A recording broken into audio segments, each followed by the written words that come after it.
What's going on, everybody? Welcome back to another episode of It's Controversial. I'm your host, Zachariah Jazz, and I've just got to address something, so I'm not going to make this very long. I just have something I'd like to share. Um, something I'd like to debunk and set the story straight, I guess. I'm not the first one to do it, but I'm going to be one of the many that has to. Um, so there's this scare right now, this Halloween season, um, about warning your children or warning parents of children that there may be fentanyl, rainbow colored fentanyl pills in your children's candy. And I have to just express how ludicrous that idea, how how ludicrous that propaganda really is, and how dumb you have to be to believe it. And the profound lack of critical, logical, reasonable thinking there is present in this day. There, nobody can think, can form a logical thought around this, and you have to be stupid, really fucking stupid, to believe it. So, where this story came from what I hear, from what I read, um, is that at a port of entry, LAX, I believe it was the Los Angeles airport. Uh, DEA or TSA, whoever the fuck it was, some cop at the airport found a box of candy that was full of rainbow colored fentanyl pills. Okay, now this is what happens at ports of entries where drug traffickers, smugglers, whatever, what have you, whatever you want to call them, um, attempt to disguise or hide their drugs in inconspicuous things.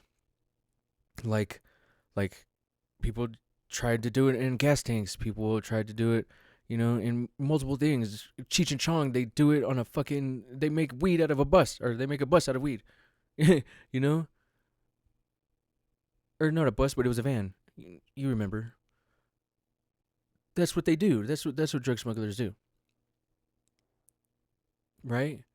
So now let's break down this idea that you have to be careful with your kids' candy possibly being fentanyl. Okay, so let's break that idea down.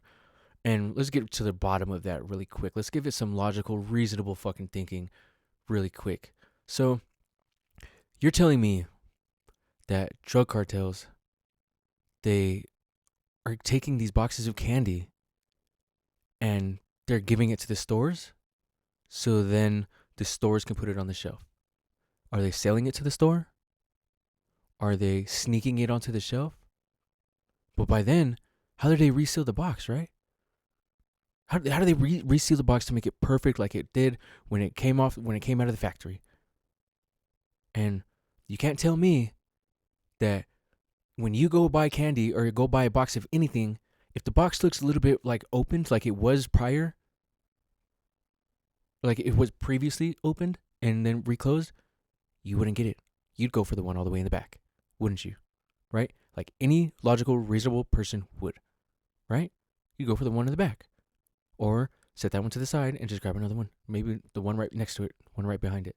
The one that looks like it's never been tampered with, right? So, second point, drug cartels, they want to target children, is the narrative, right?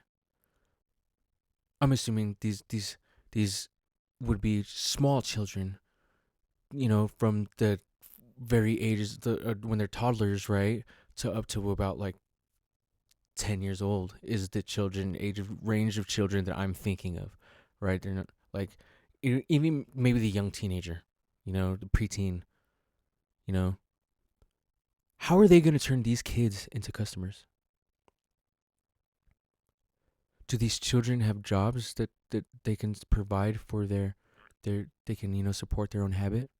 Do they have a early access trust fund where they can control their funds and they can go to the ATM and they can pull money out just so that they can buy drugs so they can pay for the drugs? Are they gonna go panhandle for it? Are they gonna go hustle for it? What are they gonna do? Are they gonna go boost for it? Are they gonna go to the Walmart and steal some bikes or something and sell them? These little kids, these little tiny toddlers. Is that what they're gonna do?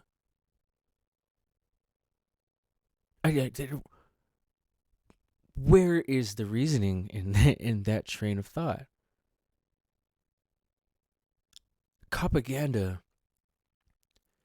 is probably one of the most dangerous things next to election fucking fraud conspiracy theories and blood libel and all that crazy shit you hear from coming from the right wing. Except it's probably even more dangerous, right? Propaganda.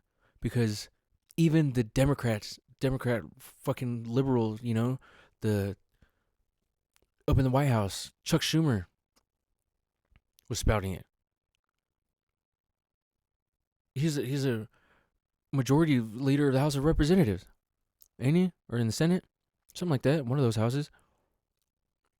He's one of the top Democrats next to Nancy Pelosi, and he was saying it.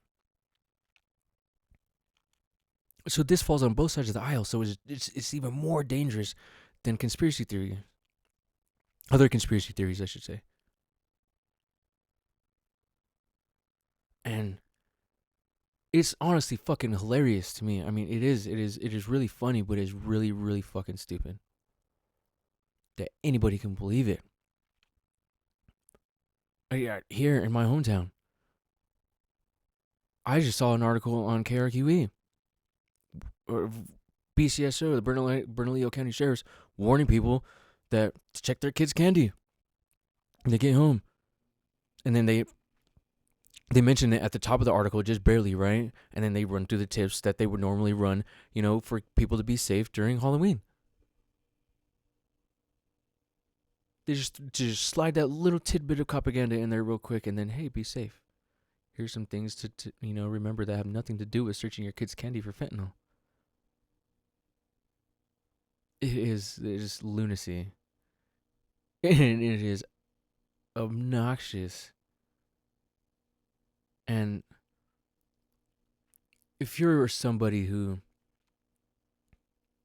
repeats that narrative, repeats that idea, and tells your neighbor about it, and warns their kids, or tells them to warn their kids or check their kids' candy to fucking for fentanyl pills, you deserve to get punched in the fucking head. You really do. And I gotta say, conspiracy theories are about as addictive as any drug that I've seen anybody ever be addicted to. Literally. At least drug addicts are aware of it. These people who believe these obnoxious fucking conspiracy theories have no idea, and they believe it with their whole heart, their entire being. They stand by it and they get violent for it and they act on it. They're fucking crazy.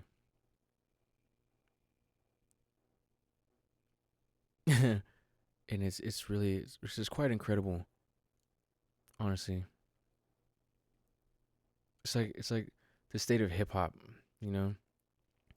These dumbass mumble rappers can get on and they all sound the same, and stick to the same pattern, this rap pattern, and say the dumbest things that make no fucking sense at all.